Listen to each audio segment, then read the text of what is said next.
ओम नमो भगवते वासुदेवाय। भक्त शरण आध्यात्मिक चैनल को मोर प्रिय भाई भाई मानू गुरुजन मानू अनंत कोटि प्रणाम जनाई मु श्री भक्त वत्सल प्रधान आज धर्मराज युधिष्ठिर समस्त कहानी मान रही संक्षेप आलोचना करने आगे आसी मोर चतुर्थ भाग आसतु जानिबा। आपण माने भल भाव जानी युद्ध रे जी स्थिर रहती सत्वगुण को जी धारण करती धर्म पथरे जी चलती से होचंती धर्मराज युधिष्ठिर। द्रौपदी माता सुंदर भाव कहते धर्मराज युधिष्ठिर को देख दुराचार्य दुर्योधन अधर्म पथरे सदाबले चलुचंती सुख भोग ऐश्वर्य सबकि हासिल कर अति आनंद सुखरे समय अतिबाहित करुचंती किंतु सत्वगुण को धारण करिच धर्म मार्ग रे चलीच तथापि एते दुख कष्ट जंत्रणा भोग करुच। सुंदर भाव युधिष्ठिर महाराज कहते हाँ मु सब किछि त्याग करि पारे कदापि धर्मर पथ को त्याग करि पारिबि नाही सत्पथरे सदाबेले चलिबि दुख आसु कष्ट आसु जंत्रणा आसु जहाँ आसबार अच्छी आसु किछि भी फरक पड़े ना यही भाव सुंदर भाव बुझे पुणी शांतिदूत हिसाब से संक्षेप कहवा भगवान सभा प्रक्रिया आरंभ कले युद्ध हेबा उचित नुह समस्ते चिंतन कले शांतिदूत भाव श्रीकृष्ण हस्तिनापुर को जातु धृतराष्ट्र को बुझातु कहीं ना महासमर हेले विनाश घटब घोर विनाश घटब। ठीक यही समय भीमसेन अर्जुन कहते हे केशव आमर शपथ भग्न हम भीमसेन शपथ करते ना कौरवंकर 100 भाई को वध करवा 100 भाई रही ना धृतराष्ट्र 100 पुत्र रही पुणी अर्जुन कहते मु शपथ करिछि रणक्षेत्र रे महारथी कर्ण को परास्त करी श्रेष्ठ धनुर्धारी हेबी मोर शपथ भग्न हम। भगवान श्रीकृष्ण कौन कहते शपथ ठारू शांति प्रतिष्ठा विशेष भाव में क्लुप्त रही तेणु शांति मार्ग रे चलवा उचित मु युद्ध चाहूना। ठीक यही समय युधिष्ठिर महाराज कहते ठीक अच्छी हे ईश्वर हे भक्त वत्सल आपण जदि युद्ध चाहिए नहीं निश्चित भाव में ताही घटब मुझे युद्ध चाहूना। यही समय श्रीकृष्ण सुंदर भाव में कहते अरे मोर चाहिए न चाहिए कौन रही मु वस्त्र हरण चाहूली कि कृष्णकर वस्त्र हरण हो मु चाहूली कि वस्त्र हरण होता मु जुआ खेल चाहूली कि जुआरे आपण कृष्णा को 4 भाई को बाजिले रखातु मु चाहूली कि ताही घटी मोर चाहिए न चाहिए किसी फरक पड़े ना जीव निज इच्छा कर्म करें मु कर्म फल प्रदान करें यही भाव में सुंदर भाव बुझे पुणी तिति कृष्ण पार्थ अर्जुन स्वर्ग को गमन करते स्वर्ग रे रही अनेक विद्या हासिल करते 4-5 वर्ष रही जेतेबेले प्रत्यागमन करते निजर 4 भाई अति मात्रा रे प्रसन्न होते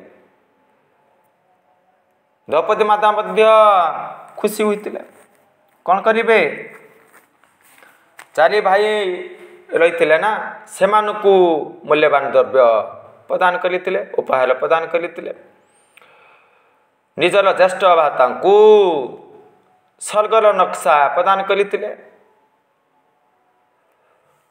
युधिष्ठिर यह पाई अति मात्रा प्रसन्न होगले भीमसेन प्रकौदल स्वर्गर मिठे भक्षण करते अर्जुन प्रदान करते ना नकुल को अद्भुतमय दर्पण प्रदान करते सहदेव को अद्भुत पुस्तक प्रदान करते तत्व हासिल करें विशेष ज्ञान हासिल करें पुणी अर्धांगिनी पांचाली को स्वर्गर अद्भुतमय अलंकार प्रदान करते ये सबू गोटे प्रसंग रही पुणी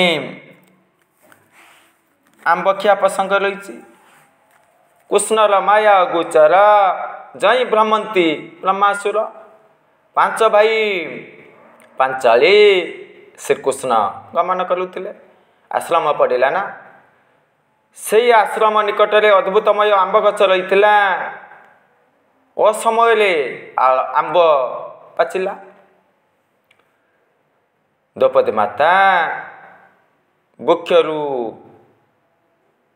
पाचि जाइथिबा आंब को तोलिले भक्षण कले भगवान छाड़े कि संसार जाल खेल घर ब्रह्मा शंकर अगुचर आरंभ करदे अरे ये कौन कल पांचाली बिना परामर्श अनुमति आंब भक्षण करवा ठीक नुह अपराध चोरी कल पाप अर्जन कल यह शुणा मात्र के पांचाली भयभीत हो गले हे ईश्वर हे भगवान आपण कृपा करी किछि भी करंतु पुनर्बार जेपरी आंबटी से वृक्षरे संयोग हो जोड़ी लगिज भगवान कहते ठीक अच्छी जदि समस्ते सत्य कथा कहे ना धीरे धीरे आंबटी पुनर्बार जोड़ी लगिज सर्वप्रथमे युधिष्ठिर कहले हाँ मु जानी मोर सान भाई दुर्योधन कुपथरे चली अधर्म मार्ग चली बहुत कष्ट देउचंती तथापि मो मन रे हिंसा आसुना दया भाव जात होउची सबकिछि अर्पण करने इच्छा प्रकाश करुच्ची घृणा भाव आसुना यह ही सत्य कथा ना कौन घटब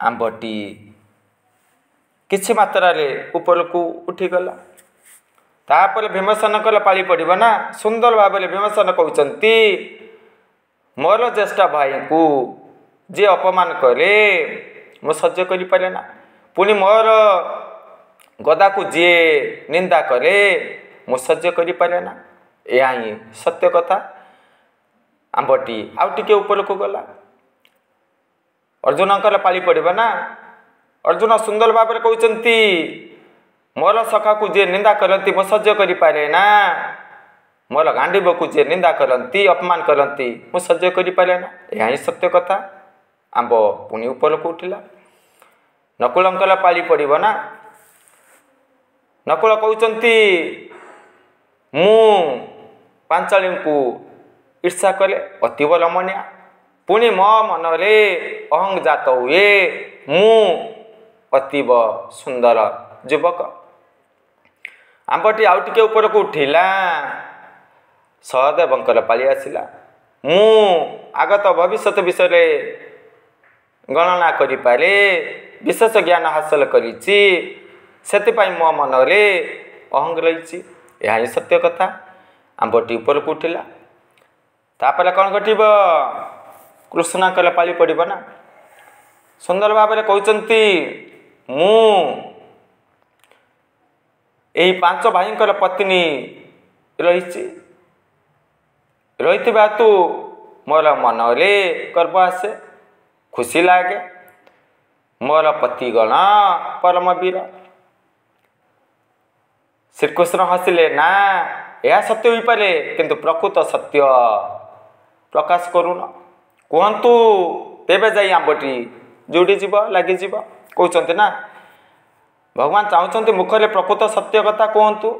ପୁଣି ସୁନ୍ଦର ଭାବରେ କହୁଛନ୍ତି, ହଁ ଆମର ବନ୍ଧୁ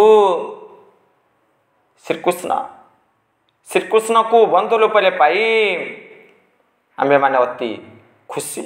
ସଦାବେଳେ ଭଗବାନ ଆମର କଲ୍ୟାଣ କରୁଛନ୍ତି, ଆମ ପାଖରେ ରହିଛନ୍ତି। ମୁଁ ମଧ୍ୟ ବିଶେଷ ଭାବରେ ଭଲ ପାଏ।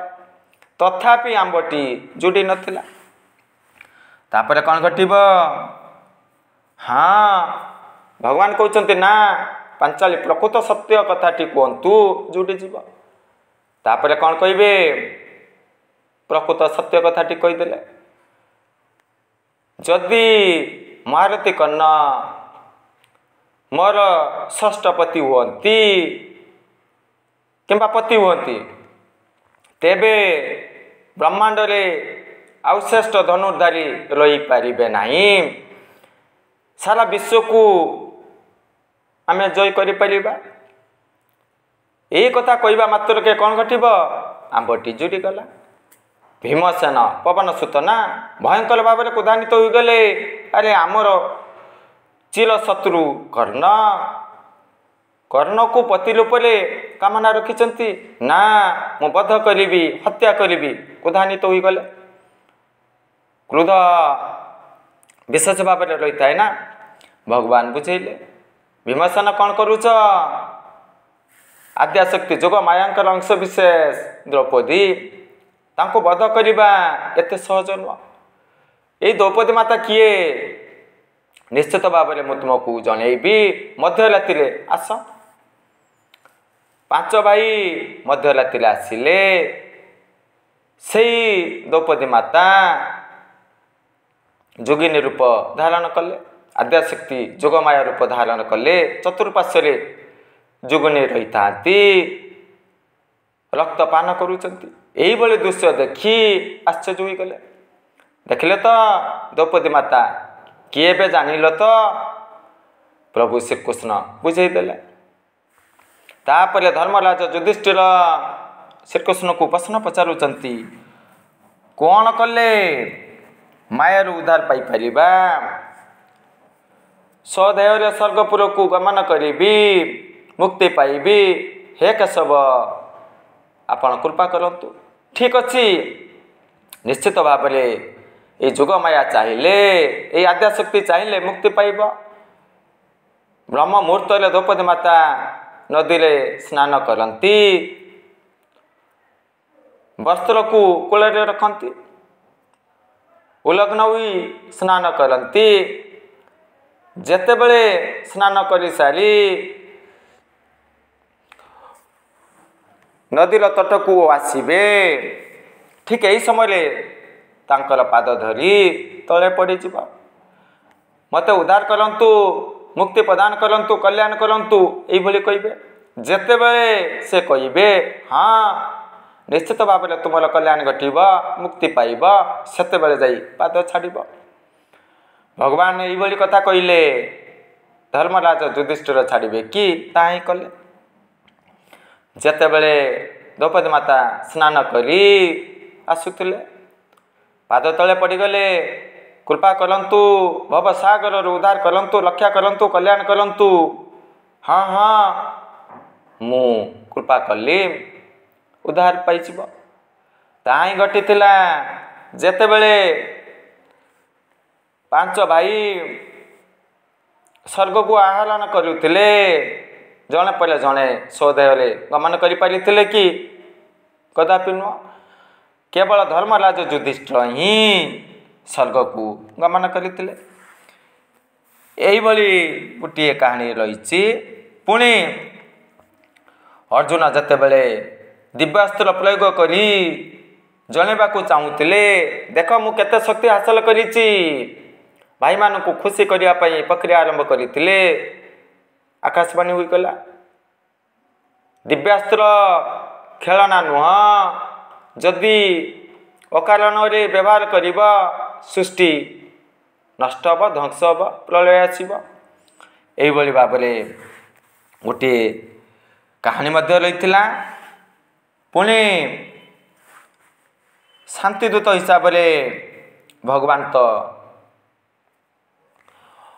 हस्तिनापुर को गमन करते दुर्योधन कौन करते कृष्ण न कले समर्पण कृष्ण न करे समर्पण तार जीवन अकारण से दुराचार्य दुर्योधन कौन कले बंदी करने चेष्टा करते जहाँफल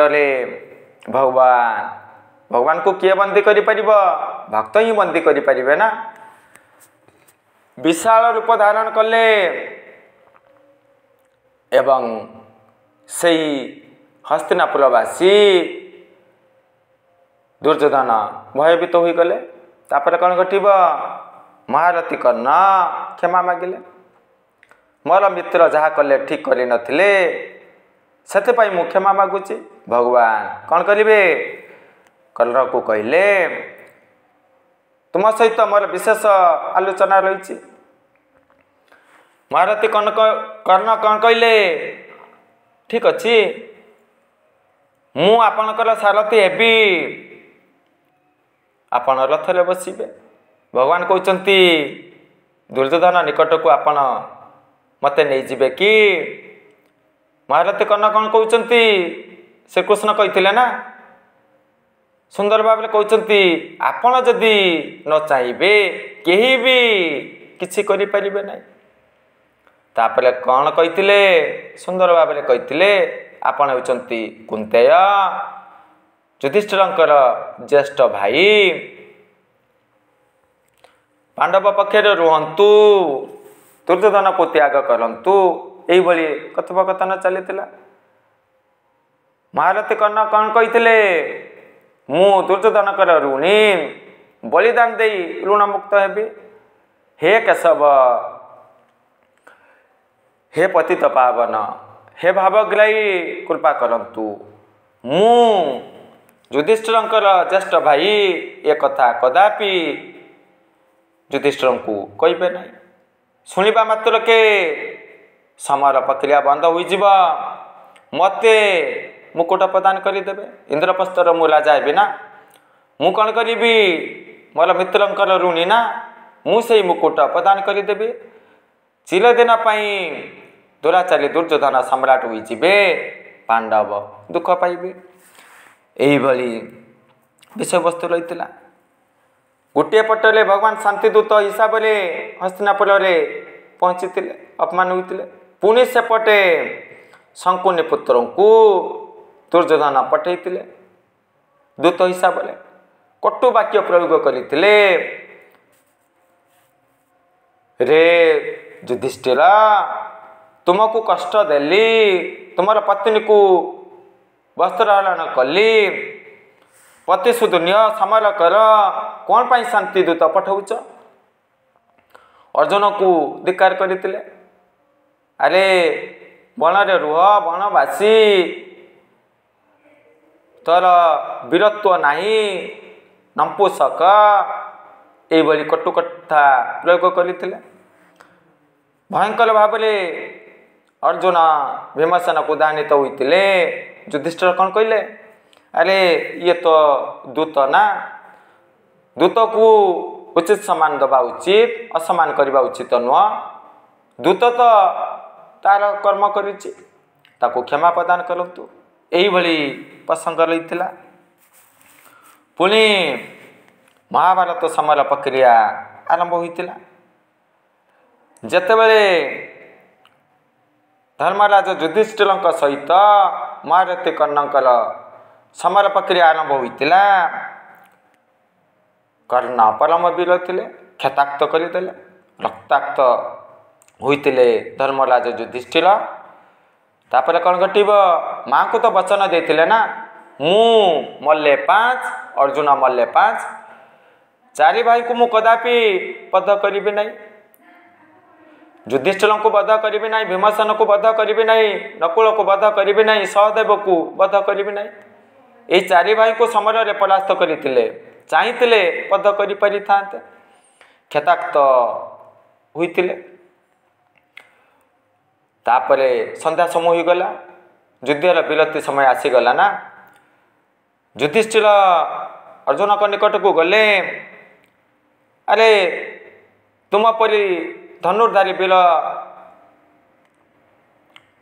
ରହିଥିବା ସ୍ଥଳେ ମୋର ଏପରି ଅବସ୍ଥା ଘଟିଲା, ମୋତେ ସୁରକ୍ଷା ପ୍ରଦାନ କଲ ନାହିଁ, ତୁମେ ମୋର କିଭଳି ଭାଇ? ନିଶ୍ଚିତ ଭାବରେ କିଛି ମାତ୍ରାରେ କ୍ଷୋଭ ଆସିବ ନା, ଦୁଃଖ ଆସିବ, କ୍ରୋଧ ମଧ୍ୟ ଆସିପାରେ। ଠିକ୍ ଏହି ସମୟରେ ଅର୍ଜୁନ ଉଚ୍ଚ ସ୍ୱରରେ କହିଲେ, ମୁଁ ବୀରମାନଙ୍କ ସହିତ ସମର କରୁଥିଲି, ଯଦି କର୍ଣ୍ଣ ସହିତ ଯୁଦ୍ଧ କରିବାର ତୁମର କ୍ଷମତା ନାହିଁ, କ'ଣ ପାଇଁ କର୍ଣ୍ଣଙ୍କ ସାମ୍ନାରେ ଉପସ୍ଥିତି ଜାହିର କଲ? ମୁଁ ଅନ୍ୟ ବୀରମାନଙ୍କ ସହିତ ସମର କରୁଥିଲି, କିଭଳି ଭାବରେ ତୁମକୁ ସୁରକ୍ଷା ପ୍ରଦାନ କରିବି? ଉଚ୍ଚ ସ୍ୱରରେ କହିଲେ। ଏହି କଥାଟି ଯୁଧିଷ୍ଠିରଙ୍କୁ ଭଲ ଲାଗିନଥିଲା। କ'ଣ କରିବେ? ନିଜର କକ୍ଷରେ ଗଲେ, ଦୁଃଖ ପ୍ରକାଶ କଲେ, ମନ ଦୁଃଖ କରି ବସି ରହିଥିଲେ। ଭଗବାନ ଅନ୍ତର୍ଯାମୀ ସବୁକିଛି ଜାଣିଲେ। ଯୁଧିଷ୍ଠିରଙ୍କ କକ୍ଷରେ ଯେତେବେଳେ ପ୍ରବେଶ କଲେ, ଦେଖିବାକୁ ପାଇଲେ କାନ୍ଦୁଛନ୍ତି। ବୁଝେଇଲେ, ଆପଣ ଜ୍ୟେଷ୍ଠ ଭାଇ ନା, ସହନଶୀଳତା ଗୁଣକୁ ଧାରଣ କରିବା ଉଚିତ। ଅର୍ଜୁନ ଆପଣଙ୍କର ସାନ ଭାଇ, କ୍ଷମା ପ୍ରଦାନ କରନ୍ତୁ ଭାଇ। ତାପରେ କ'ଣ କଲେ? ଯୁଧିଷ୍ଠିରଙ୍କୁ ସଙ୍ଗରେ ଧରି ଅର୍ଜୁନଙ୍କ କକ୍ଷକୁ ନେଇଗଲେ। ଅର୍ଜୁନ କ'ଣ କରୁଛନ୍ତି? ଗାଣ୍ଡିବକୁ ତଳେ ଫିଙ୍ଗି ଦେଇଛନ୍ତି, ନିଜ ହାତକୁ ଆଘାତ କରୁଛନ୍ତି, ଯନ୍ତ୍ରଣା ଦେଉଛନ୍ତି। କ'ଣ ପାଇଁ ଏଭଳି କଥା ମୋ ମୁଖରୁ ବାହାରି ଆସିଲା? ମୁଁ ଭୁଲ କଲି ଅନୁତାପ କରୁଛନ୍ତି। ଯୁଧିଷ୍ଠିର ଏଇଭଳି ଦୃଶ୍ୟ ଦେଖିଥିଲେ। କ'ଣ କରିବେ? ଆଲିଙ୍ଗନ କଲେ, କ୍ଷମା କଲେ ଝିଅ କ୍ଷମା ତ ମିଳଇ, କ୍ଷମାରେ ନଥାଏ ଅନ୍ତ, କ୍ଷମାର ଗ୍ରହିତା କ୍ଷମାଦାତା ଦୁହେଁ, ଏ ଜୀବନ ଭାଗ୍ୟବନ୍ତ। ତେଣୁ କ'ଣ ଘଟିବ? ନିଜର ସାନ ଭାଇଙ୍କୁ ଆଲିଙ୍ଗନ କଲେ, କ୍ଷମା ପ୍ରଦାନ କଲେ। ଏଇଭଳି ପ୍ରସଙ୍ଗ ରହିଛି। ଏତିକି କହି ଆଜି ପାଇଁ ବିରତି ନେବି। ଆଗକୁ ଆହୁରି ଅନେକ କିଛି କାହାଣୀମାନ ରହିଛି, ନିଶ୍ଚିତ ଭାବରେ ଆଲୋଚନା କରିବି। ଜୟ ଜଗନ୍ନାଥ।